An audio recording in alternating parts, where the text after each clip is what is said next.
就是之前不是贴了你的那个贴贴之后嘛，刚贴的那几天就也不怎么咳了，咳嗽，最近2天吧，最近又有点复发了。最近还吃什么东西了吗？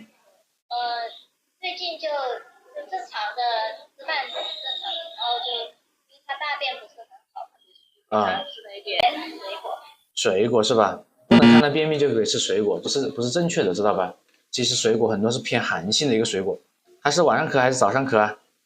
早上起来会咳，晚上也会咳一点。它本来就以前反反复复咳嗽，本来肺气亏虚，然后又吃寒凉的东西，它的邪气就会重生，就会浮隐，就会起来，它就会反反复复咳嗽。还有就是你水果吃多了的话，它体内的湿气啊、痰湿内生的话，你继续反反复复咳嗽，它肺里面就会损伤，久而久就会变成慢性咳嗽或者是肺炎都有可能的，知道吧？这么严重呀？很多家长不明白为什么这个小孩子咳嗽好了之后啊，一吃水果，他也会反反复复咳嗽。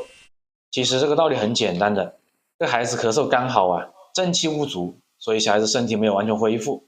而水果呢，它又是寒凉性质的，一吃水果呢，就容易导致寒气入体，损伤脾胃，他的咳嗽就会复发。这种情况的话，长期反反复复咳嗽，会损伤小孩子的肺气，对小孩子身体不好。如果肺气亏虚的话，一感冒啊，它就会容易引起肺炎。所以家长在咳嗽好的这段时间呢，一定要注意饮食。